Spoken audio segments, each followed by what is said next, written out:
We are continuing where we left off in the Halachot of Lashon Hara. We're discussing the parameters of Toelet, which cases where toilets will be, in the following cases may be considered Toelet in the case of a wrongdoing ben adam lechavero. We spoke about rectifying and protesting an injustice. Today will be to help the victim. If those informed of the Lashon Hara will be able to help the victim recoup the financial losses or other damages sustained at the hands of the perpetrator, including embarrassment, it is a valid toelet. In a case where the desired toelet will not be affected, for example, the listeners are themselves evildoers, or they may inform the subject, which will be rechilut and could lead to further ramifications of machloket and even malshinut, chas v'shalom. Even if all the conditions are met, one should not disclose the Lashon Hara at all. So Chafetz Chaim explains that when you're trying to help a victim, it is mutar. That's a valid condition for toelet as a construction purpose. But you need to be smart.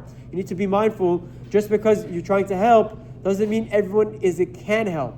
People who are known not to be able to help doesn't mean you can speak to them about the Lashon Hara. Number two is if the victim does not know. If the victim does not yet know about the damage, but there's a good chance that he or others will be able to extract his belongings from the thief, it is not considered rechilut to tell him or others about it and permitted if the conditions are met. So classic example would be you have information that a specific jewelry company or store is going under. Unfortunately, they're Jewish. You know that this company leaves memo goods with them, and you say, by the way, you don't make a big deal about it, all its conditions are met, you know firsthand, etc. You can inform the company that's giving on memo, get your goods back before it's too late. Obviously, in that scenario, the victim doesn't know there's a problem, but you're protecting him from anything bad that can happen. And last for today, if the victim cannot be helped. However, if the victim is not aware of what happened and there is no way for him to recover his losses, it is prohibited to relate the wrongdoings to the victim himself,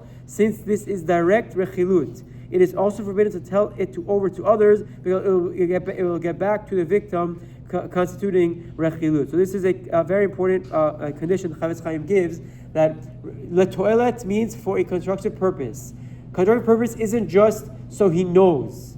If he was damaged, if he was hurt, and there's no way to help, and you know for sure that he can't regain or collect any of his damages, then it doesn't count as the toelet, and you don't have the prater to give it over and tell him over that Lashon Hara. These are the three categories. We'll continue tomorrow with this category and learn more about toelet. Have a wonderful day. Chazak u'baruch.